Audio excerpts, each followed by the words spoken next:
Hello and welcome to another episode of Claret Blue. I'm James Rushton, today joined by John Townley and Pat Rowe, PGR Analytics, both working for Birmingham Live, providing Aston Villa coverage, and they joined me today to talk about the Newcastle match. It was brilliant to be back in the hot end, singing, shouting, swearing, and screaming even more at the refereeing decisions and antics going on the pitch, and of course that fantastic goal by Danny Ings. We've had so much to talk about today. We talked the set pieces, we talked about a number of players in depth, and we threw it forward to Barrow at the end. Of course, we had to talk about the midfield as well and any signings kind of going on there, but we had to talk about pretty much everything. So it's over an hour bumper episode of a post Newcastle review.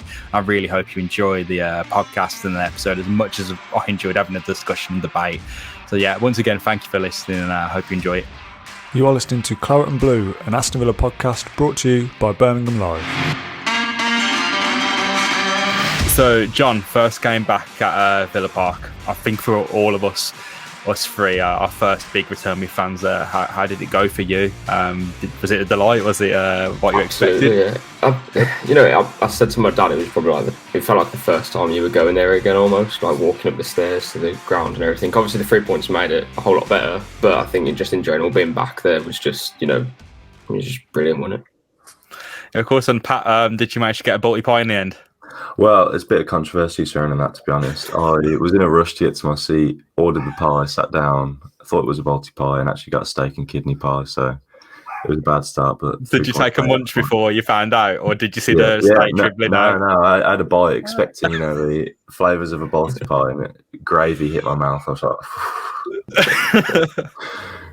Well, what can you do, man? What can you do? But I'm hoping the atmosphere was more up to your standards than the pie selection, mate. What do you make of the atmosphere? First game back. I've probably needed a rehearsal on a few tunes. I don't think we're hitting top form, but what did you think, mate? I thought it was electric when they first came out, but I do need some rehearsal. The new Buendia chant, not many people knew that. And then it went a bit flat in the first half, as you expect, because we weren't really didn't have the attacking play that fans probably wanted to see, but after the Ings goal went in and the second half performance, then and VAR, obviously everyone was getting behind that. So yeah, it was good. Loved it. Yeah, what did you make of the atmosphere, John? It's a bit of both, because I think that my bar was set really high by the Everton match last year, where Ghazi, I think there was a bit of edge and there wasn't the expectation. Maybe there wasn't this match, but I think against Everton, they played a better game against us and probably deserved the win.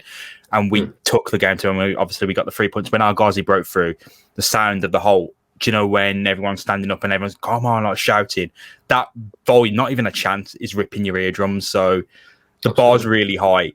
First game back when they came out, amazing, electric. I think it didn't carry on that way for the whole game, but probably a bit of rustiness, John.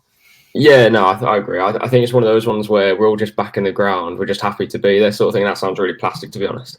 But I just think being there was enough, almost just for the first 20 minutes. And to be fair, I think Newcastle sort of grew into the game inside the first 10 minutes. I think Wilson obviously had his chance and bits and bobs like that. And we didn't really have too much of the ball and too much of the chances inside the first 30 minutes or so. So I think we're kind of just getting into it, really. But as soon as we scored, obviously that's end of the first half. It all went off again. So the whole sort of came into its own again. It was really good to see. I think the second half was much better too. But no doubts.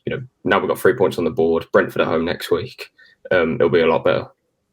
Pat, what did you make of the flat start then? Because for me, it just seemed a little bit not Watfordish like our performance against those at the start of the season, but there wasn't. It was very clear there was a hole in the side, and we're not going to mention any names here, but it was just what do we do now? This is the new Villa. What do we do? What are we about? And I think Callum Wilson gave Tyrone Mings, I think he gave him that little push, and he's through on goal. And he's really unfortunate actually there to miss. But I think that really did.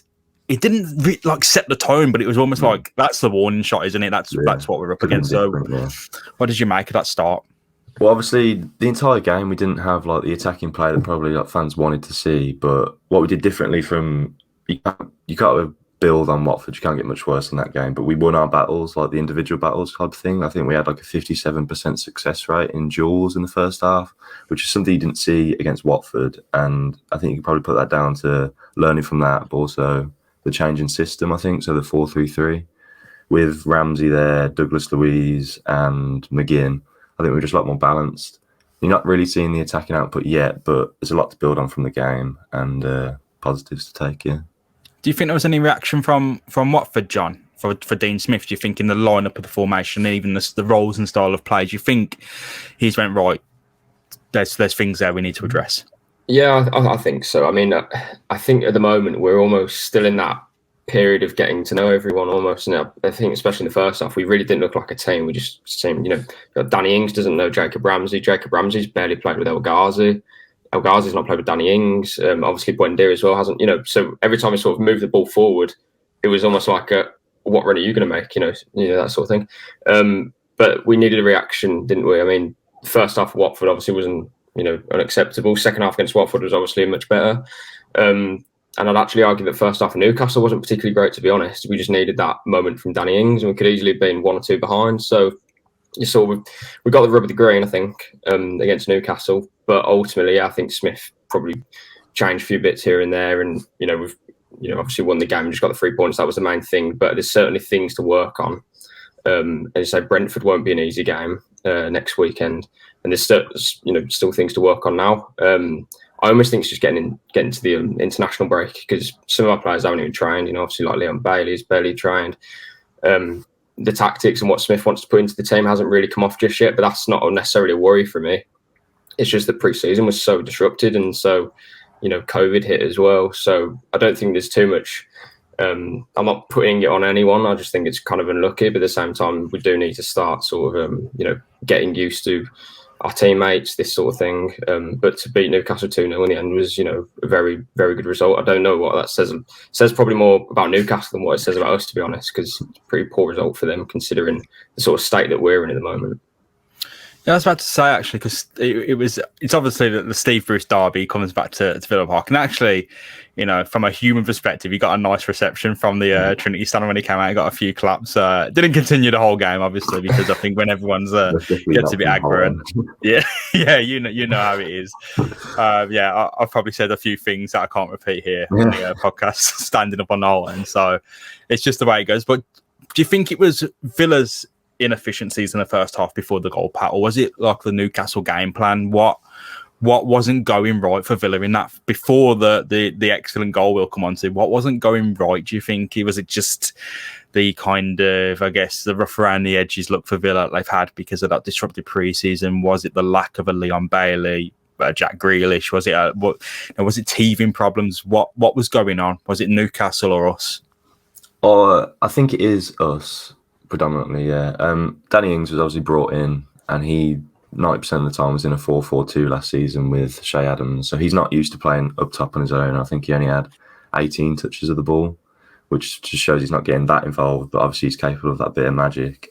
And then the other part of it, obviously he didn't put a foot wrong in this game at all. But Ashley Young and El Ghazi on the left-hand side, it kind of just stagnates it for me. Because Ashley Young, I think he had 31 carries, which was more than any other player on the team. So if you're running everything through that left-hand side with Ashley Young and El Ghazi, who both want to cut in on their right foot, I just don't think it's very predictable. And I think the defenders, it's just very easy to defend as well. And El Ghazi, I think he led the team in missed controls with 7. So him not producing apart from his goal, obviously, that adds to it. So the left-hand side, I think we had 18 attacks down that side, and that was the majority of our attacks. Like 46%, I think, and nothing's really coming from it down the left side. So I think once you get Matt Target and Leon Bailey or Traore or Buendia out there, then I think you'll see a bit more of an attacking output from the Villa player. I wanted to ask you actually, John and Pat, I wanted to get both of your opinions on this, because there's been a mixed reaction to Buendia, and I watched our match reaction, and Matt said, he was doing all the graft, all the hard work, and he's still getting used to playing for the Villa. And I feel the same. I feel like he was getting involved a lot deeper, probably to his frustration. He was having to do a lot of the dirty work. He was biting out. He was being a bit of a little terrier, wasn't he? Snapping away at Newcastle, getting in people's faces, making himself a bit of a pain to deal with, but not in the attacking sense that we've come to expect. So I'll go to you, John, first. What do you make of Buendia's start? I would probably put it down to fitness, to be honest. I think, again, he's been a bottom of fair. He's been a bottom here for a little while now, but I don't know. To me, it seems like sort of gas out at about 60 minutes, and I was kind of calling for Villa Jim Bidace to come on and give us that extra, something down on the right. He seemed to drift inside an awful lot, which Matty Cash, I think, on a few occasions enjoyed, because that means he can bomb on. But at the same time, when the ball's out wide and you've got Buendia almost, right next to Danny Ings, it's not too effective. But no, I again, we can't doubt he's clearly a top player. And I think you've showed a few glimpses of that as well. In the first half, where he'd knock over someone's head and he'd, take the ball out of a dangerous situation. But we haven't really seen him, create too much or be too much of a threat in front of goal. I don't actually remember him really being in the box against Newcastle. But yeah, again, it's early days, and luckily we have someone like Danny Ings to kind of get us out of a hole at the moment. But that's kind of, when you got someone like Grealish or whatever, who you rely on so much. If he has a bad game, we don't play. You bring in Buendia. If he has a bad game, we're still, capable of winning a game quite comfortably. So that says an awful lot, in my opinion. We're almost winning a game comfortably without having our record signing, make an impact really yet. So, yeah, there's no negatives involved for me there. It will take a little time to get going, but again, no doubts from me that he'll be a top player for us and be a major reason if we, get top 6 this season, or even, win a cup or something. Yeah, I'm fairly positive about kind of the impact he's had already. I mean, he hasn't been, straight into those shoes to fill. He's obviously got the number 10. So there's a kind of big expectation there. But I think we're all kind of level-headed about our expectations, and it might be a while before we see the best of Buendia. But what we're seeing right now isn't bad, I guess, Pat. I think what do you make of that start? What is he hitting? Is he hitting the ground running? What's going on? I think the Watford game is a poor performance from anyone, so you can't really judge anything there. But in this game, like John said, he showed glimpses of it, like the little flick over the player's head, played the ball, it was inch perfect. He had 4 shot-creating actions, which was second behind McGinn as well with 5. So you are beginning to see that bit of creativity. And I think he just needs to find his position as well, because whether it's 10 or right wing, I'm not really sure it makes a difference, because he's not an out-and-out winger that beats his man down the line and whips a ball, and he's always going to play narrow, regardless. And I think he'll also benefit when you do see a Watkins come into the team, or Bailey, or whoever else, more production comes into the team, because at the minute I just don't think he has much space to operate in. So if you get these other players in the squad, and stretches the play a bit more, and the concentration of defenders is on other players as well as him, he'll probably come into the game a bit more. But yeah, it was promising to see him develop in the second game. Onwards and upwards for him. Really excited to see what he brings, but I'm more excited to speak about this goal actually, because I will say out of nowhere, and I'm not going to act like it's a masterclass, but obviously it's a drawn up set play from Villa, which is absolutely bizarre. They've probably tried it in the past, but it's never come off to the 2 goals essentially we've got from drawn up set plays today from the exact same kind of routine. It's a throw in for Matty Cash, and he gets the towel out, dries the ball off, fair play. He's in the Newcastle end drying it off as well, and everyone's giving him stick. And launch it in the box. Tyrone Mings collects it. He rises above, I think, 2 or 3 players actually to meet it, knocks it down for Danny Ings, who buries it with one of the best goals that you'll probably ever see at Villa Park. Amazing overhead kick, and it is... I think it is I've got it up actually on the side of the screen. It's a mirror image of what he scored for England. From a corner. It's a Mings rising up, knocked down, or knock up. Same difference. He's knocked it across to Danny Ings, who's buried it with an overhead kick. And I think a lot of credit has to go. Look, it's not reinventing the wheel, is it? It's a throw-in. But from the way it was planned, from the way you can see it was planned, not for Ings to score an over a kick, but for there to be an avenue created by Mings for someone to score from that opportunity. And if you think, John, about the way Villa started the game, they're going to have games like that where they're not up to speed and the other team's giving threat. There's a striker, there's a 9 like Callum Wilson who's pushing off your best defender and making space, and there's a 50-50 chance it doesn't go your way. Suddenly there's open space. You're going to be under threat, and you're not going to be up to speed in games where you think that you should be winning. So what do? Is you draw up a play or a set piece or an opportunity to make that little bit of luck for yourself and that avenue to score. And Villa did it perfectly, set the tone for the entire game from then on. I want to know what your thought for that whole play was, because it was... Watching it again, I thought it was just him launching it into the box, but watching it again, you can see Mings is moving towards the ball before it's thrown. So he knows what the crack is there, John. Yeah, exactly. The point you just made, basically, then of Newcastle have the better of the chances, or a team can have a better of the chances. But as long as you know you're in the game and that you've got a secret weapon or such, up your sleeve, then there's every chance you can go into half time 1-0 up in the 43rd minute, or 45th plus 3 minute or whatever it was. But yeah, obviously we've got this new specialist set piece coach as well, Austin MacPhee. Every time on the technical area, he was always shouting at different players. And to be fair, we saw Neil Cutler doing that a lot of the for the last 2 years, but we haven't really had too much joy from set pieces at all. But as soon as Austin MacPhee started to and this, that, and the other, then we're starting to get more chances from set pieces, and to see a long throw pay off for Villa. That's something that I've never seen before, to be fair, at Villa Park. But no, yeah, if you got an opportunity to do it, then why not? And I don't know how many times you can use these different things, because again, you're not reinventing the wheel. You're just launching the ball into the box, and then Mings flicks it on, and Mings is obviously a moment of magic. So I don't know how many times you can use these different things, but that goal has probably got us the 3 points, hasn't it, on the against Newcastle? If you can do that another 3 or 4 times throughout the season, that gets you 10 points, and that's last season that would probably got us into Europe. So it's the smallest of margins, but ultimately it's a massive difference.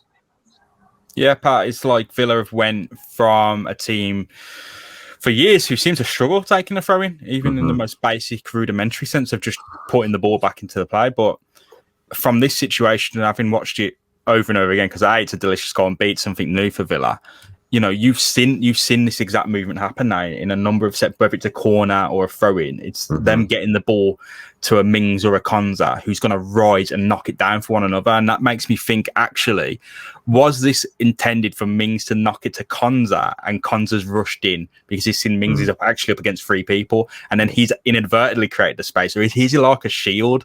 I don't know, because you don't want to look into this too much. Because it might be they chuck it into the box and things happen. But with especially set piece coach and the kind of pattern, because it happened, the exact same thing happened for our second goal, obviously, which the penalty came off the handball. But what do you make of this approach now? Because Villa they've been all right at set pieces, but this is a game where it was won for Villa by set pieces. What do you make of that, Pat? I just think for several seasons, it seems like my whole time I've watched Villa in my lifetime, we've not been good at set pieces until we had like Martin Larson or someone there. And I think last year Mings was up there with the highest percentage in like success rate in aerial duels. So you're like begging for him to just like produce from these like areas, and it's something to do with the delivery as well, obviously. But yeah, it's obviously something they've worked on, because Villa, I think I've looked at the stats yesterday, and Villa like 5th, 6th for shots stemming from set pieces now. So MacPhee's obviously having some form of impact, and whether it be from a throw-in, a corner, or whatever, we're creating chances now where previously we weren't doing at all. Like John said, there could be the difference between winning an extra 10 points in the game and like coming away games like this where you, from open play, you're not creating anything, and then you're getting the result still. So especially with, like, you can even throw the likes of Wesley on in the last 20 minutes, 10 minutes or something. Like, I think he came on yesterday, played 1 minute, no, yesterday, Saturday, played 1 minute, had 4 aerial duels and won 2 of them. And I was there thinking, okay, positionally and the way he attacks the ball, he's looking a bit better. And like, obviously from his stature, you can see he can dominate defenders. So it'd be interesting to see him play tomorrow as well against Barrow, I think. See if we can utilise him from the set pieces as well. Yeah, I think Barrow have got a lot to deal with, haven't they, John, actually? But yeah, carry on. Yeah, I was on the set pieces and the throw-ins as well. I remember reading something about Dean Smith. He said that David Moyes put out an article about basically throw-ins and about how it's going to be like the next big tool, basically, the next big thing to use, which, again, we're not reinventing the wheel. And if anything, throw-ins seem probably overused sometimes when you had like Rory Delap and players like these. But Smith said it's our untapped potential, and that the ball goes out, up to 20, 30 times, a game. And why can't we make the most of that? If you can just put the ball in the box, go a bit more direct, why can't we score more goals from then? It makes total sense, because in some ways it's almost like a corner. If the ball's going in the box and you get Tyrone Mings winning the ball, or as we concert, then there's a half chance there. And if you can make 4 or 5 of those a game, you're probably getting a goal there somewhere, aren't you? Yeah, to me, it's a really it's a tricky situation for other teams to defend, because look, it's a known quantity now that Villa, if they have Matty Cash on the field, are going to look could quite possibly launch the ball directly into your goal mouth, and there's Tyrone Mings and as you can't deal with that. But what makes that a difficult situation to plan for, I guess, is Tyrone Mings beat 2 or 3 people to that ball, and you shouldn't be winning that. You shouldn't. But it comes from a different angle, because a throwing, if you think about it, it's coming straight in from the air, isn't it, and looping in, whereas the corner's got a rise and you can kind of get its trajectory. But it just makes it seem like that is not a secret weapon, but something that teams are going to have to plan for. And if you're double marking your Mings, if you're double marking your Konza, what does that mean for when you target Danny Ings, when you're targeting Wesley? There's a lot to account for there, Pat. So could we see this going forward, or is it just a one-off? Who knows? I look forward to it. I hope so. I mean, it seems rudimentary, doesn't it? Just chucking the ball in. How will Villa create without Jack Grealish? It's as I say, Barrow. They probably had to plan for Villa's kind of second string, but now they've got the Austin MacPhee drawing up quarterback plays and runs, and all the best NFL coach there is. So, fair play to him. I think there's a lot of criticism of Villa's coaching staff after the departures, and what can they do to step up. We've seen different angles now, which is really good. John, how do you expect us, and just a moment on Villa's coaching staff, do you expect us to kind of bring in another coach, or do you think we're relatively settled with the roles we have? I mean, obviously we're not adverse to what's going on exactly between the 4 walls of Bodymoor Heath, but I think we were seeing some places suggesting that we want to bring someone in, potentially like a Thomas Franks. Obviously, people forget he was Dean Smith's assistant, and now he's next week going to be going, head to head in terms of just being managers. I think there's probably something missing if you just sort of locate assistant coaches to almost departments in the team. You have Neil Cutler, goalkeeper, Dean Smith, kind of overseeing it all, Craig Shakespeare, and Austin MacPhee. There isn't John Terry defence, and I think he was working a lot with the attackers and younger players in the first team. So there seems to be something missing. We don't know whether we wanted to sort of streamline that maybe, but I would presume that we're going to bring another one in. Obviously, we have no names. We won't want to speculate on that. But I wouldn't be surprised if someone else came in. We don't know time frames either. That could be the end of the season. It could be halfway through. It could be next week. We don't know. But I would presume that there's something there that we'll be looking at. So I want to talk about a special player who isn't John McGinn, Jacob Ramsey, Danny Ings, or Matty Cash, Tyrone Mings. It's Ashley Young, returning to Villa Park after a long, potentially controversial absence. He came in. He did a job, didn't he? It was probably difficult circumstances, because obviously you've got that winger probably touching on the top tier there with what Sam Maximan can do on his day. He did well. In my opinion, not probably world beating, but enough where you're not subbing him off at half time. That's what I'm saying. Yeah, well, I agree. It's better that I haven't remembered anything from him than I've remembered all of Target's 45 minutes against Watford. So I'm fine with him and doing that. In his performance against St Maximin, obviously St Maximin drifts across and he doesn't really have a position. I don't think. He's just free to do whatever he wants. But apart from obviously seeing him dribble a few times, he didn't really do much. So I was happy with that. But there was a few times in the first half, I think he made a few runs and he was like doing that hunched over run and then like sizing the player up. And I was like, I'll just cut in and cross it into Carew. Something like that. But yeah, I was completely fine with it. But like I mentioned earlier, I think going forward, if fans want to see this fluid attack and like Villa flooding forward, I think you need Matt Target back in the side with his left foot. And El Ghazi maybe needs to come out for Bailey or compete, just play a bit better than he did, to be honest. But yeah, nothing, not a bad word to say about Young at left back, to be honest. He's very versatile and I'm happy with his performance, yeah. So he could play on the. Obviously, we've seen him play up top on the left. We could see him on the at right back. Mm-hmm. Probably on right wing as well. He could play. I guess he'll be the upgraded version of an old Leo Bacuna there. I guess playing everywhere except goal. I bet if you asked Bacuna to play in goal, he would have done as well. But I digress. We've moved on to better things now than talking about Bacuna. I don't think we've probably the first mention on this podcast. It's a better era now, lads. But I wanted to mention, because I think you talk about Ashley Young, someone brought in for their level-headed, their experience, their ability to be really calm. When Josh Murphy, or is it Jake? It's one of the Murphys for Newcastle, went over in the box or just outside the box. Looked like he made a meal of it, but you don't know when you're at the game. It's only when you see after. Ashley Young really gave him a piece of his mind. And that wasn't the only time, guys. I think you've probably seen a few times he was right in people's faces, and I was thinking, is he meant to be the kind of guy kind of keeping everyone cool? Is he just having a pop at absolutely everyone? Because it looked like it's one of those games. I'll never wish for COVID football again, but it's one of those games where you wish there was no fans, so you could, because you would have picked up every word he said to Murphy, and he was right in his face as well. Just wanted to know if you guys picked up of any of Ashley Young's antics on the day. Well, he probably got a lot of it from Italy, to be fair. Yeah, that's like probably made him into an absolute nutcase. Yeah, I'm surprised that wasn't a yellow card for Josh or Jacob Murphy when they went down, because he was going proper pace, and obviously Ashley Young's got to be really careful there. And to be fair, he was, because he didn't touch him, but he's gone flying. Jacob or Josh, I wish we knew their name. It's Jacob. I've got it up. Jacob Murphy. I thought it was. So I'm surprised I wasn't a booking, but there we go. Strange decision. It looked like a pen at full pace to me. Like I was at the very back of the hole, and the way I saw it, I went, oh god, I looked away, I thought it was like guaranteed, but I haven't even watched the replay since, because I'm involved about the 3 points, but I don't mind. But I don't know if it was a dive or wasn't a dive, but by his reaction, he was right in his face, and I was like, he was incensed, almost unreasonably as well. It's like, okay, if he went over and he's looking for it, you can give him a few words. He was there for minutes, minutes when he's on the floor, and then he got up and went into someone else. Went into someone else's face as well.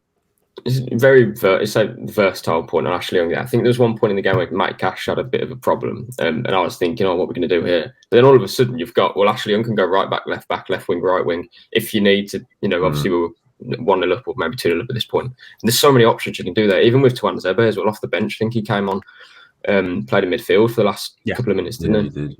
He did, you put anyone almost anyway, especially Ashley Young and Tuanzebe. Even Conte can play right back. There's so many options there for us to choose from, if in need. So that's a massive positive for Young, obviously.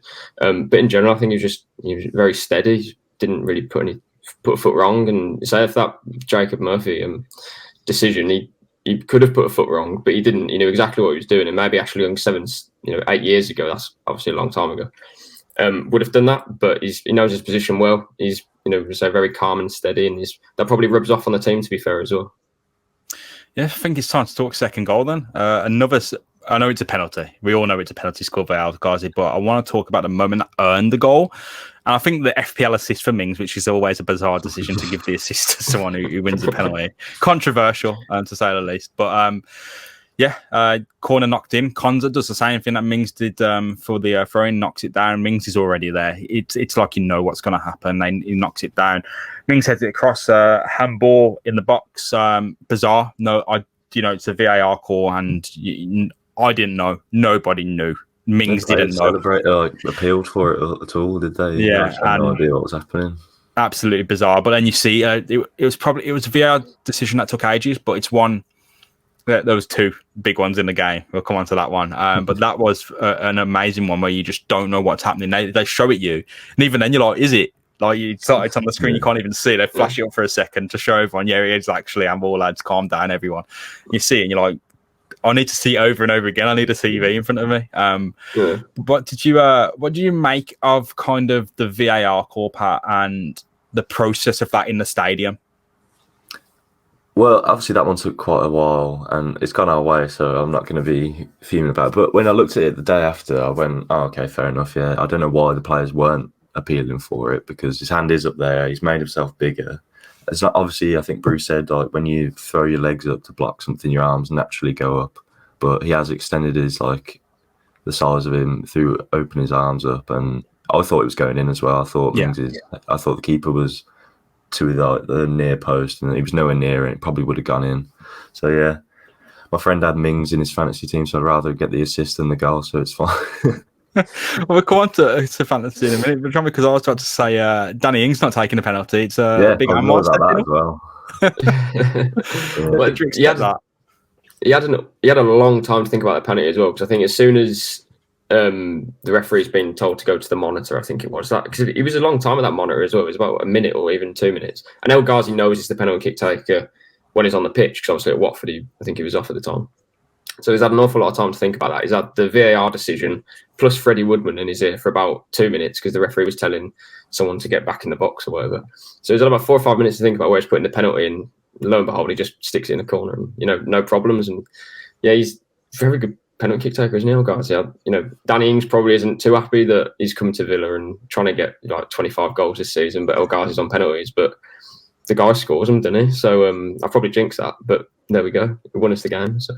Yeah, a lot of criticism of our Ghazi, of course. I remember in the first podcast we did last season on Claret Blue, and I was saying, looked off the pace against Burton in that EFL Cup, didn't he? In that Carabao Cup. Yeah. He's not up to it. Probably best we move him on, but solid part of the squad. Probably is. Look, I think you say this about a lot of people. No world beater, but on his day, he's going to contribute, and his day might come every 3 weeks. But when it comes, you don't often let you know about it. So, yeah, great penalty technique. I think I don't know what the stat is, but there's like a sweet spot for the time to take a penalty. I don't know if you've seen it, but if you rush it, you got more chance of missing. And if you leave it too long, it's just about having it's like the perfect time just to take a big deep breath and then step up and kick it. And I think you see on the replay what Tamar doing is taking a massive gulp of air, settling himself, and then banging it in the goal. So can't argue about that penalty technique there, Pat.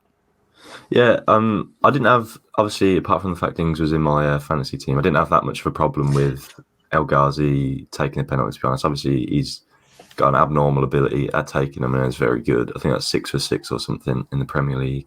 But he's very much a confidence player as well.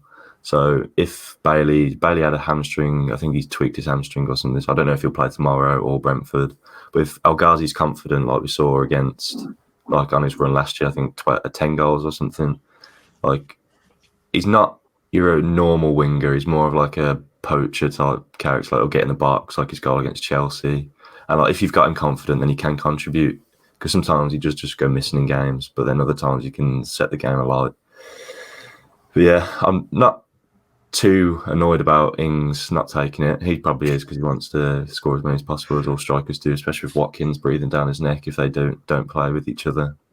But yeah, not too much to say about it, really. I'm fine with it, especially if he's going to get more game time in the future.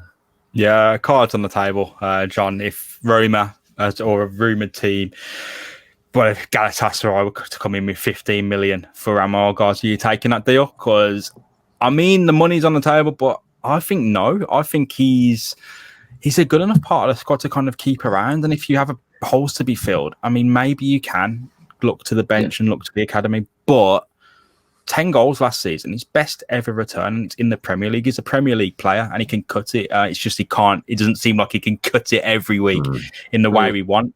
But the contribution in output is there. Scored more goals than any of the Villa players since we got promoted, I think it is, in the Premier League. Yeah. More match-winning goals as well since Juan Pablo Angel in like 2002 or something. Like, it's the stats he's putting up are crazy. Like, you can isolate little things in games and whatever, but ultimately you say output. That's what wins your points.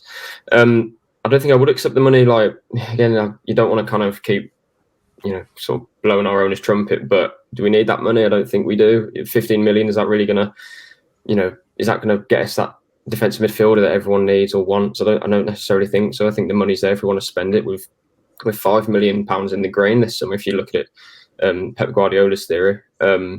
So I wouldn't accept that money. No, I think, do we need that? I don't think so. And we need options on the wing as well, don't we? You got Philogene Badace, Bailey, Buendia, Bertrand Traore as well. That's for 2 wingers plus an attacking midfield if you're playing that 4-2-3-1. Obviously, you got Watkins too. But you need options. How many times have we said that our bench needs to be stronger, or this needs to happen, or we need more players coming off the bench to change games? So why would we then sell El Ghazi, who's clearly a very competent player coming off the bench, and to score a goal and change the game, make an impact? It doesn't really make sense to me unless you're getting stupid money for him, but that's not going to happen. So I wouldn't take 15 million because that's probably the going rate for a player of El Ghazi's quality. And why would you need to sell him if he's now performing and scoring goals? They wouldn't make sense to me.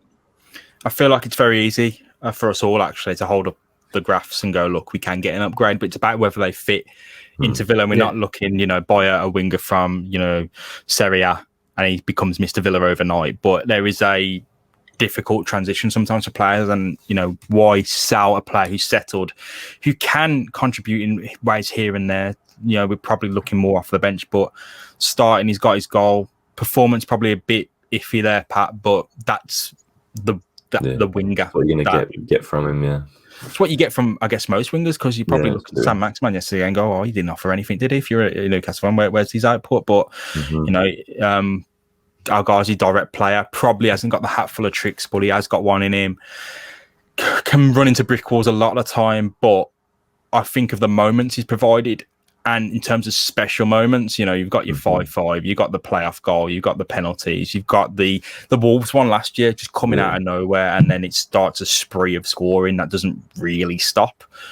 I don't know if in good faith I can take that money, because you just buy someone else. Do they? They might be better on paper in the league they're in right now, but do they come in? Do they be better? Not just in our guys, but then the players that should be pushing out, your Buendia and Bailey, they're not gonna, are they? And it's another player that you'd have to embed in the squad, and it's another player that hasn't played with any of them. So I think keeping a core of a squad is as vital as anything at this point in time, when we've got so many changes happening to the team. So yeah, I wouldn't accept it. As John said, we don't need the money, so no, I wouldn't have it. Another player to speak of then. We've got a few, got Ramsey, McGinn, but I want to talk about Tyrone Mings, because I think lockdown football didn't suit him very well, because he's a player who very clearly thrives off the energy of a stadium. He thrives off the connection with a fan base. In person, you can see his importance. He wins almost everything, you know, bar the Callum Wilson 50-50. But Won't talk about that. he probably thought he should have been flagged for a foul, and he was done there. Yeah. So, you know, you can't make up that space if someone pushes off you. But the rest of the game, unstoppable. And the reason why we won, and the reason why we didn't lose as well at the same time. Fantastic performance, blocking almost everything, rising to meet everything. Could have had a goal, had the 2 assists if you're an FPR fan, but dominant, Pat, dominant. Yeah, if you look at the average positions, Konza sits a bit further, like deeper, and then he's the one that steps up. And I think he had a few times where he was intercepted the ball and drove us forward. That's what you get from him. Like, obviously, you are going to have to overlook the mistake at the beginning with Wilson, and if he had scored it, which he probably should have, the game's completely different, and the outlook of the Mings performance is different. But it might have been a foul on McGinn just before it as well. VAR might have had to look at that, and then some of the VAR talking point. But yeah, with Mings now the official captain as well, I think he's only going to develop throughout the season. I think you saw at the Euros as well what he's capable of in terms of just being a dominant defender that doesn't put a foot wrong. Obviously, fans are going to look at the mistakes he makes, but I think he's ironing them out, to be honest. And I think throughout the season you'll see that. Yeah, so John, I wanted to talk to you about the Mings special down the channel. Without Jack Grealish, it's a harder sell, but Mings to Leon Bailey, Mings to Ings, again, that connection's already there. Could be a special thing, and if he can, look, there is going to be mistakes. I think he led the league in them last season, mistakes leading to a goal. I think the game he plays, he carries a lot of responsibility, and that comes with a lot of risk, but you would ask Tyrone Mings to carry that risk if it came with those consequences, right? Yeah, exactly. I think there's a couple of occasions as well when I was kind of finding myself clapping for him when he would just knock the ball out of play, when you got like someone like Callum Wilson bombing down the wing, and you're thinking, don't do a step over, just knocks out of play, and we can reset and defend the throw-in. But no, you're totally right. He'll play that ball opposite or down the channel. And he does it really well. This is the Tyrone Mings that we knew in the Championship, and obviously it's a massive step up to the Premier League. But we know the guy's got so much technical ability and quality on the ball. He's played as a left back for probably more games than what he has as a centre back. I think he did an interview with Michelle Owen with Villa TV the other week, and he was basically saying how he's played like 50 more games than Mings. Mings hasn't even played 100 games as a centre back in his career yet, and that's crazy considering he's 28, England international, Villa captain.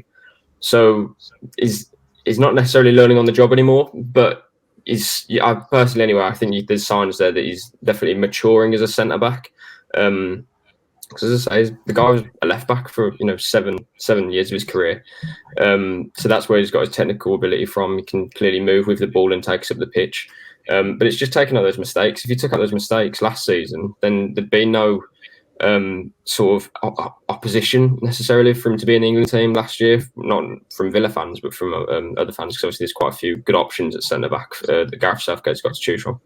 But no, I think the captain's armband as well makes him a massive, gives him that boost really. We've obviously seen Grealish when he was there with Villa, a huge boost for him, and then for Mings as well, just that mentality of knowing that he's got the responsibility and how he sort of carries himself on the pitch and demands so much from other people as well. I don't think we can ask for a better captain really, and to be putting performances like he will be doing, I'm sure, during the season.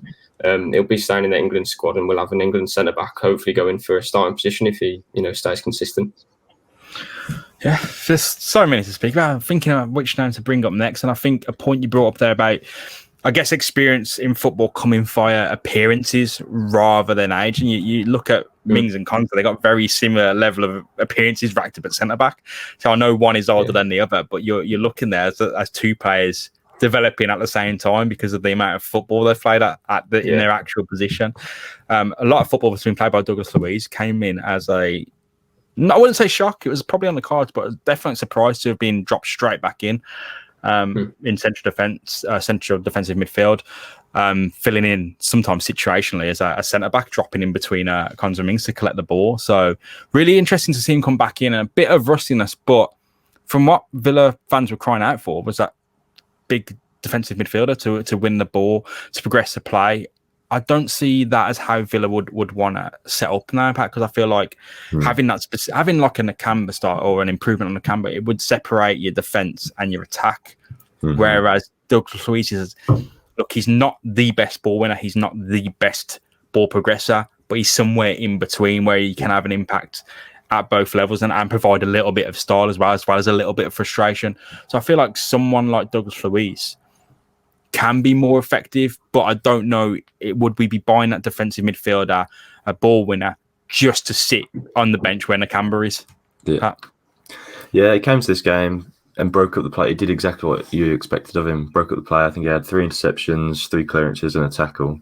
And then obviously he does drop it in deeper and collects it and progresses the ball forward, which I think against Watford especially we severely lacked. Like when you're asking Nakamba to do it, he struggles so much. He just can't do it, to be honest. But yeah, I've always been a fan of Douglas Luiz. I think he's got an underrated work ethic as well. Like I think last year he was 3rd in pressures and nobody mentions it. Like you praise McGinn for how much he runs, you praise Watkins for how much he runs, but Luiz is right there, number 3, like a few, like 10 or 20 behind them. And I think he played less minutes than both of them as well. Like there was a few games he got dropped from Nakamba or he was out for a red card, which is obviously the other issue with having him there is, as good as he is on his day, when it's not his day, he can make a silly mistake. Like the penalties he gave against United, I think the Pogba one, or I can't remember actually, the Fernandes one or something, was a bit dubious, and at home against them, he cost us the game. And then obviously he's got a red card in him, like the Wolves game, where it didn't cost us ultimately. So I think people forget it, but it could cost us. So I think that's what the issue people have with him. And in games where you do need an out-and-out defensive midfielder who maybe doesn't do the job as well as like a Nakamba. But yeah, I've always been a fan of him, and it was a welcome sight seeing him back in the team. I think our tempo and the way we played benefited from it. Yeah, I think against Watford, we probably needed it to be Luiz and McGinn rather than McGinn and Nakamba, because I think big fan of Marvelous Nakamba and what he brings, but what he brings is a specific job. It's a one-sided job, yeah. Yeah, it's a hard job. It's a demanding job and one that Villa need to be done. But he's much better focusing on that job than doing that, as well as what Luiz and McGinn are doing. And I think the future could be quite bright for Douglas Luiz, because I think when you look at what Villa probably need in the transfer market, it's more of the profile of a Luiz, what they have, what they missed against Watford. So I don't know, John, I'm still kind of split, because last week we were sitting here with Dan saying, oh, we need a defensive midfielder. Where are you kind of at with that now? I think, well, firstly, I think what Smith said for his selection of choosing Luiz, I think he said we're obviously going to see a lot of the ball.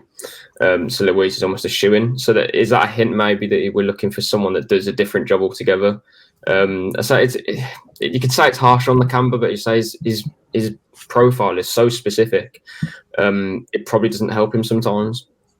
But when you're someone like Douglas Luiz, you can take the ball, move it on, and carry it a little bit. So Pat says pressures as well. He's very good work ethic. He does fit a really good job, and it clearly showed that we missed him against Watford.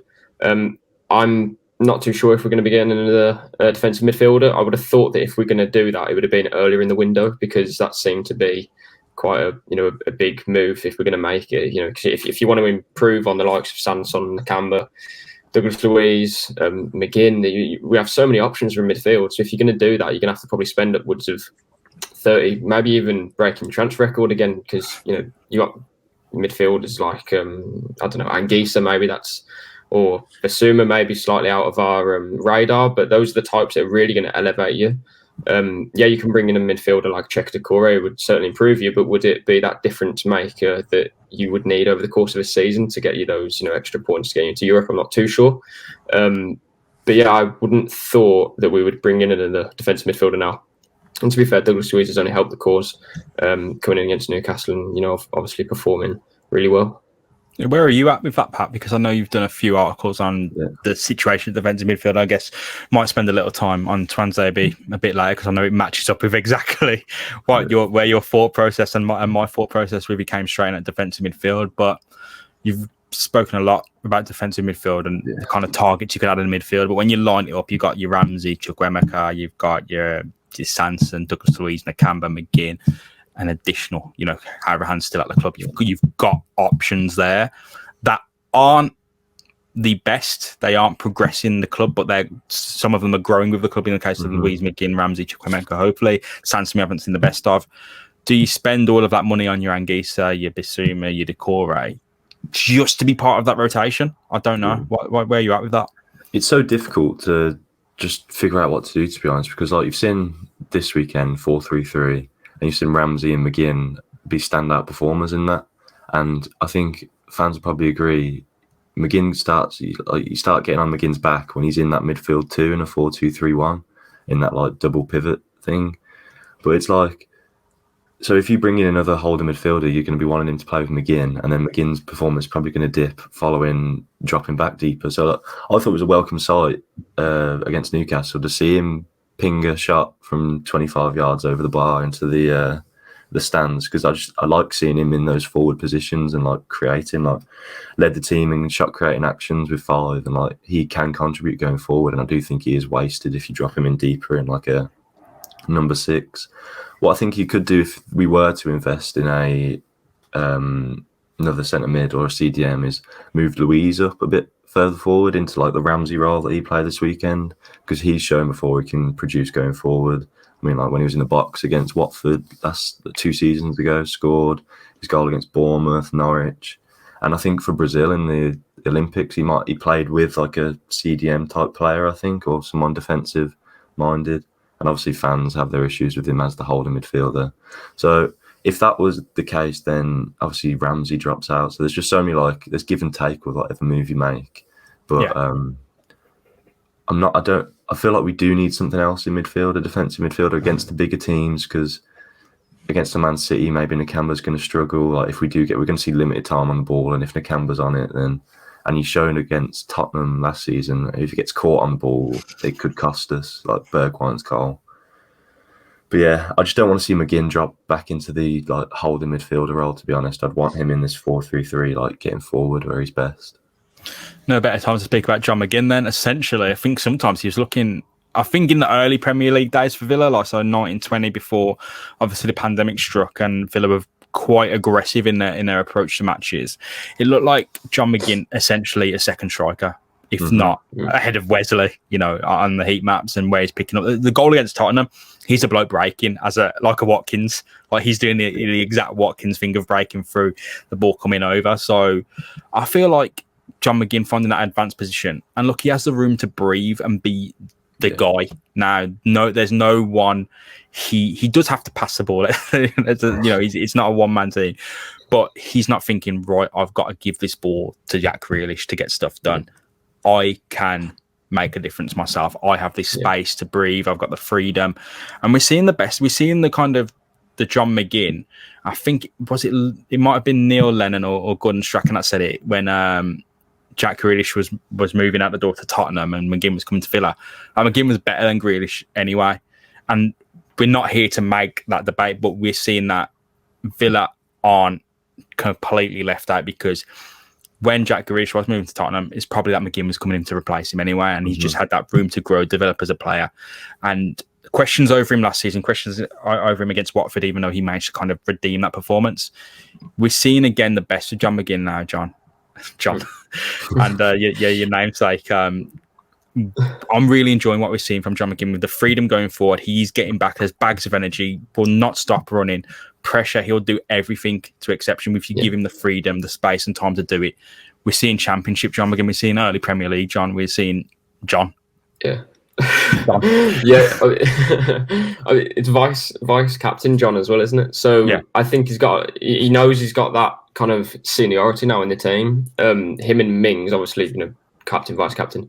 I think they know they've got a responsibility, and John McGinn, like, he knows he's playing for Aston Villa, leading the club almost as like a senior player now, and he's thinking, well, I'm the kind of main guy in midfield. I'm literally need to drive this team forward.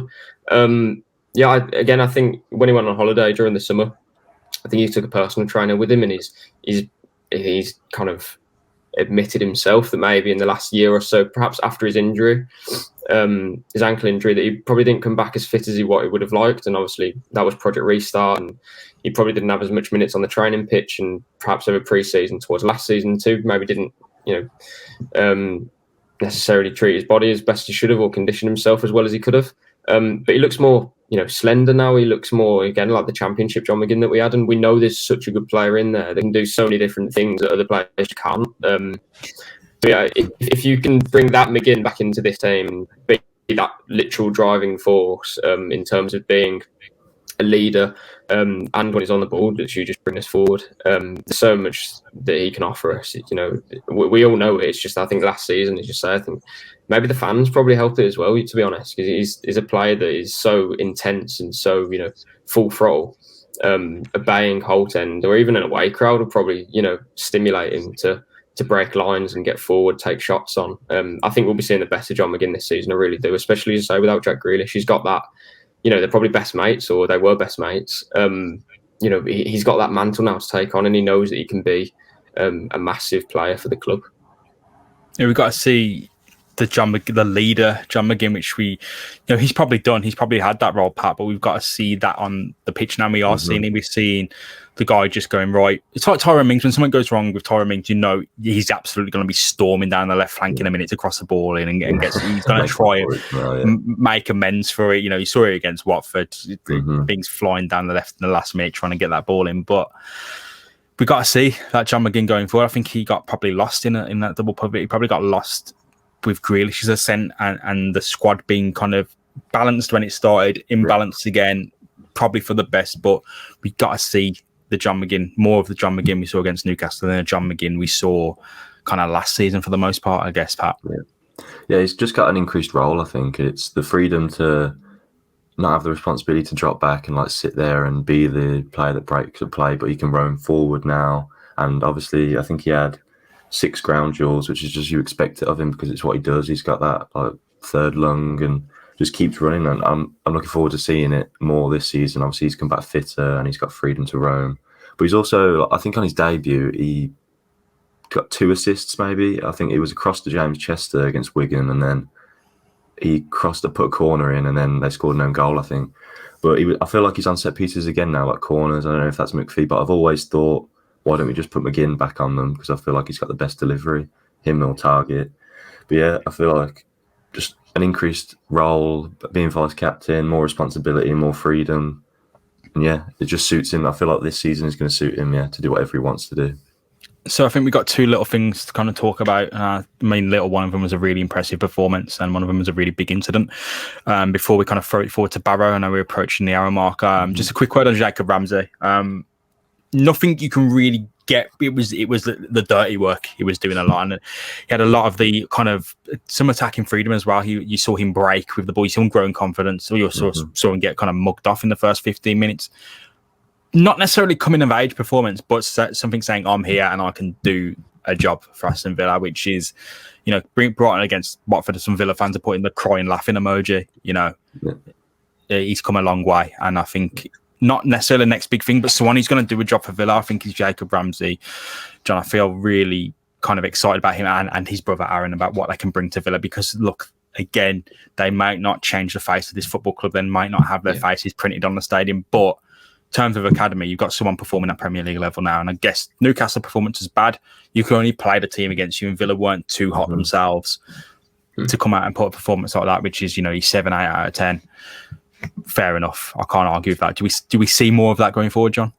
Yeah, I think the first 10 minutes or 15 minutes, he was just getting used to being in the kind of, well, it was a cauldron though, wasn't it? I was thinking when the team was announced, that's, like a 19-year-old playing in, 42,000 packed out Villa Park, expectant crowd, Newcastle at home. It's daunting in the sense of, it's not Man City away, daunting, but it's daunting because there's so much expectation that you're the number 10.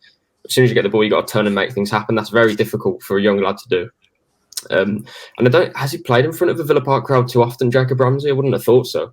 It's probably his first time playing in front of like a proper, packed out. Yeah, I'm thinking when I saw him last, it might have been West Brom, the really horrible match where Harahan got really horribly booed off. So shouldn't be. Yeah. It's not a joke, but yeah, it was really off. And he was brought into that match. I think he played on the wing, so we saw the development now.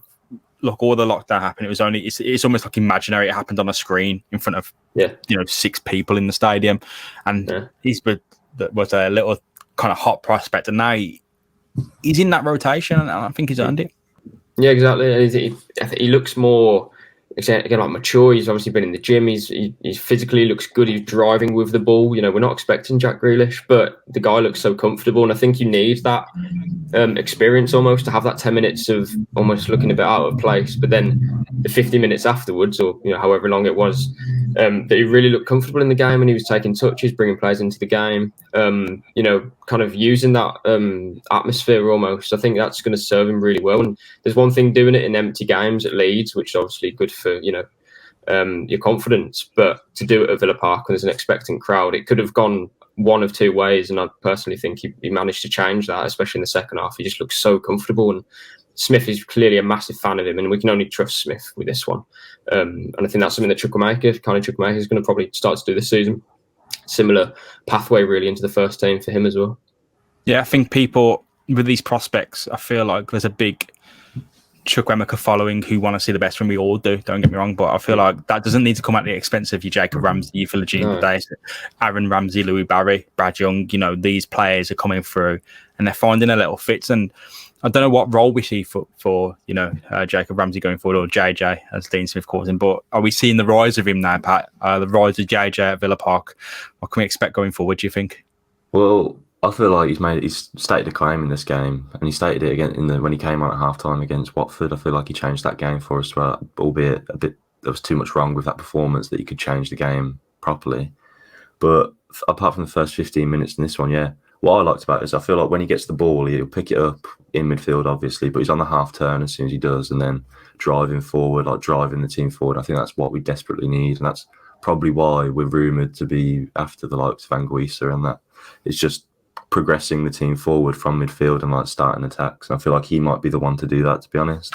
But he's not a luxury player either. Like 7 ground duels and 8 ground duels, and he won 7 of them in this game. So apart from the first 15 minutes, where it was probably a bit of a wake-up call for him, he held his own. And he's grown in stature, looks a bit stronger, looks confident on the ball, looks assured. And I think that with a 19, 20-year-old, however old he is, that's all you can expect, is someone that looks confident at the level and looks like he belongs in a Premier League side. So, I'm hopeful. Obviously, there's a lot of competition. There's a lot of people breathing down his neck, even like his own brother knocking on the door because of a few arguments, that one. But, it's very promising, and I feel like, guaranteed to start on Saturday for me.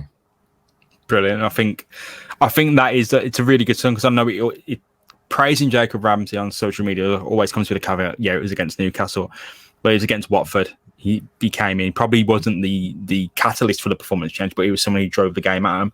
Against Newcastle, had the wake-up call, came into the squad. And I don't think it's Ramsey or Chukwuemeka, it's both, because Villa rotate, Villa make decisions, Villa move, and one of them has had the chance and has taken it. And the other, when they have their chance, I'm sure they will take it. I'm sure they will be the next big thing. You got as well, James, like last season, I think Jacob Ramsey comes on against Chelsea away, almost won the game, hit the post. Chukwuemeka comes on against Tottenham, hits the post. If both of those goals goes in, we're thinking, these are the two next, England midfielders. So the little things like these, we can't kind of pass judgment on players for a sloppy 10 minutes or something. When why don't we say that about when they have their good moments as well? So we can only get behind the lads, and as the amount of players that are coming through the academy at the moment, there's so much to be excited about. Yeah, so I'm pretty split because I think we have to chuck one of the talking points out. So we either talk about the Emi Martinez kind of lunge, or we talk about Tuanzebe at defensive midfield. So I'll leave it up to you. Do you guys want to vote and I'll make the final decision? I'll vote on Tuanzebe. Yeah, I'll go Tuanzebe. I don't want to talk about I won't put so yeah, I'll talk about the Emi Martinez foul then. It's reckless, but there we go. We'll go to Tuanzebe at defensive midfield. But yeah, it's bizarre how it's offside. It doesn't matter. Like, you can kick his head off and it's like offside. Never happened. fair play. Yeah, it's like a time machine. Fair play to us. Reckless, but we move. Tuanzebe at defensive midfield, obviously the talking point, because we said he could be, and you're like, why would we do that? But coming in a game situation, it's very comfortable. He comes in at defensive midfield and you don't see a great deal, Pat, but I think he meets what you projected as, look, I don't think he starts the game, but there is that option that he's a defensive midfielder going forward. I think tomorrow against Barrow, I'm sure he'll start centre back in that game, not defensive midfield.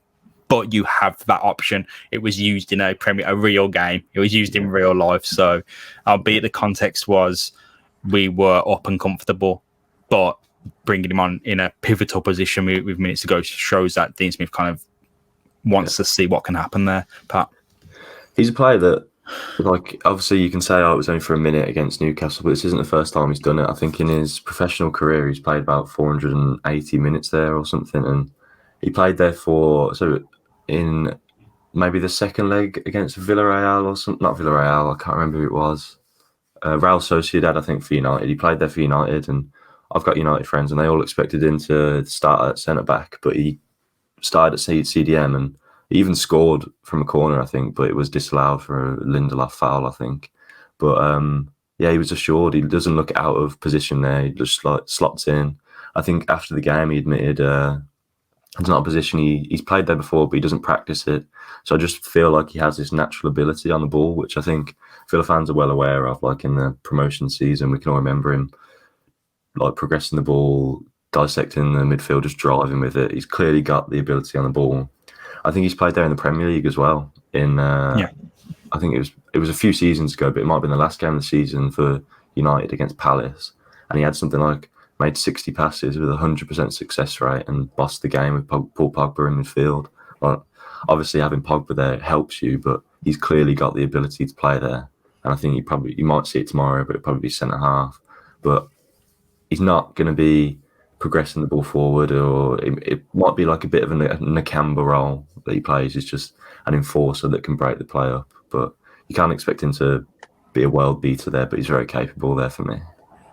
Yeah, I feel like the decision to put him at defensive midfield, it's almost like John Mings left back, and you think, yeah, championship loan, he start at left back for us, give that competition to Neil Taylor, might win it. He comes straight in at centre back, and I feel like that's very similar. It's almost kind of the same thing. There isn't the kind of opportunity to join straight in defensive midfield because you have Nakamba and Louise who are performing there. You might have your double pivot of McGinn and whomever, Ramsey. It's a kind of almost a crowded midfield. But there is the opportunity there where he makes that career move change, and he does it at Villa exactly like Tyrone Mings did. Yeah, it's a really good point, actually. I think Dean Smith probably moved Ezri Konsa to centre-back as well, because when he bought him from Charlton for Brentford, I'm pretty sure he was right-back for Charlton, I think. So Dean Smith's clearly done that before. He's moving players around how he sees fit, and if they've got the correct profile to play the role, I wouldn't bet against it. Before the podcast, I was probably thinking, oh yeah, centre-back and right-back cover, but now you've kind of sold me on maybe a CDM role as well. He's definitely got the profile for it, Tuanzebe. We know that, and he could be a big player for us now if he is going to play that role. And even if he just comes off the bench and again kind of steals us up as such, and when you go to different places away from home, I'm thinking like the top 6 teams. If he can start in that defensive midfield role, that's probably something that we need. So yeah, I think that's an encouraging point, to be fair. Perfect. Yeah, I think it's really all positive signs from that game. And I think if you've got any final thoughts on Newcastle, now's the time. But I think room to improve, but a lot of positivity after quite a negative start. So, Pat, any final thoughts on Newcastle? I think Dean Smith said it perfectly, didn't he? He said it was an okay performance, and it's just something to build on. I mean, clean sheet, we didn't set any worlds alight with the performance, but there's a lot of players missing, and moving forward, it's hopeful that you can grind out results like that. So, yeah. John, how are you feeling then? Agreed with that. Better result than performance, but it's something you can build off, isn't it? So if we're building on a performance where we've won 2-0, I don't think we're in a bad place, are we? No. I feel I feel really positive. Again, I felt fairly optimistic after Watford, knowing we could bounce back in a full Villa Park. And the performance sloppy, but you have to you can only play the game that's occurring in front of you, and you take charge of a set piece, which is, you arrest the game there and then with a throw in, which is. It's so un-Villa, but maybe that is Villa now. I've come to expect. Just a quick final word, guys, because I know that we've been here over an hour now. Barrow tomorrow. Barrow, very far away from Birmingham. It's actually the name of the place in 30 Days of Night, the vampire film as well. So, hoping it doesn't end the same way as that does. And I hope all our team is leaving with all their blood in their body. I'm sure they absolutely will. But there's no chance. Oh, I've got to touch wood now. Something bad's going to happen tomorrow. But yeah, Barrow. Could be a tough game. It's a sold out capacity crowd for Barrow. Recently promoted in the last few seasons from National League to the Football League, looking to make a statement. I think they've played really good football as well in the National League. I think some teams there make a name for himself. I think their manager moved on to Bolton. I don't know where he is now. I don't really follow Bolton, but I did follow Barrow for a bit. I haven't followed him in the last season though, so I hope that Villa rotate their team. I hope there's probably no starters actually from the last match that play against Barrow. I don't know. I think Ings might be up front, but I'm pretty sure the minutes will be given to Wesley. But I just wanted to know who you expect to start, John, in that game against Barrow. Who do you expect there to be Chuck Wemaker and that? Yeah, I would have thought it's going to be 11 changes. Maybe, to be fair, you might keep a couple. Maybe Ghazi will start again, or maybe Jacob Ramsey just to get a second game in a row. Because I wouldn't want to change the whole team because I think you need a bit of that. Considering how bad our pre-season was in terms of being so, disrupted, I don't think it would be a bad thing for Smith to pick a couple of players for successive games. Even someone like Matty Cash might do him good.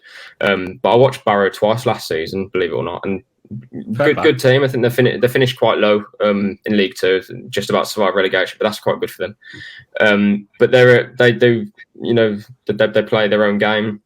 Again, it's a League Two outfit. You got to respect them, and we obviously go into a different sort of grounds to what we'll be used to. So we can't really hedge our bets with just saying, comfortable win or whatever. But I'd like to think that we can get the job done with whatever team we put out. But I'd like to see Chuck Wemaker. I think that's the one that I'm looking forward to seeing the most. Fair play, Pat. What do you expect? Because we know, it's really hard to predict these games. They're difficult games, especially when you're it's a cup game. Anything can happen. We expect Villa will win. Might not be as comfortable as we hope. It could be a blowout. I wanted to know what you kind of expect from the team then, like John. I don't think you can treat it like a pre-season friendly, minutes in the tank type game type thing. But I do want Matt Targett to play. Yeah. I need him to have 90 minutes. I'd like to see Wesley as well. As I said, I think 4 aerial duels in 1 minute, and he won 50% of them against Newcastle. I thought he looked like he was a bit more dominant than he would previously seen him be. But yeah, I'd like him to start. Bailey, I don't think he'll be risked with this hamstring thing he's got for the G. And obviously get the youngsters in like Bidace and Chuck Wemaker. But yeah, I feel like 11 changes sets you up for a bit of embarrassment. So I wouldn't want to see 11 changes. I've seen enough of that in my Villa watching career with the likes of Bradford and Luton or whatever it was. I don't think just off the top of my head, then we'll go Wesley, Philogene, Bidace. We'll have the same formation as Newcastle. We have Wesley, Philogene, Bidace, Ghazi. Don't even know what side. They'd have to be uncomfortable and play on the wrong side if I'm wrong. Hourahan, Ramsey, Nakamba, maybe. Yeah. Target, Cash, Tuanzebe, Hors, and Jed Steele. I think that's what it's going to be then. Oh, well, we'll see the lineup tomorrow in a few hours, 26 hours or so. Yeah, from when this podcast goes out. So I look forward to that. And up the Villa, guys. Thank you very much for coming on, reviewing the programme at length, reviewing Newcastle at length, and throwing it forward to Barrow. So there you can see where to follow you. But for the benefit of our podcast listeners, Pat, where can people find you and follow you? PGR Analytics on Twitter. Yeah, well, just a quick question before we finish. Who's your propaganda now that Grealish has gone? Oh, it's really difficult. I feel like I went for a John McGinn type approach this weekend. Jacob Ramsey was in there as well. I'm just waiting for Emi Buendia to stand up a bit, and then I feel like I'll be moving to a Buendia propaganda page. Perfect. And John, where can people find yourself? At John Towley 11 on Twitter, and yeah, that's where I'm basically posting all my articles. Wicked. Well, thank you very much both for coming on up the Villa, and we'll look forward to Barrow and hopefully another 3 points against Brentford and progression in a couple of course tomorrow. So yeah, a lot to look forward to. Thank you very much for coming on again. Thank you everyone for listening, and up the Villa. Cheers. Up the Villa. See ya. Thank you for listening to Claret and Blue, an Aston Villa podcast. If you enjoyed today's episode, then please do let us know. We love hearing your feedback. We'll be back soon with another episode, but until then, up the Villa.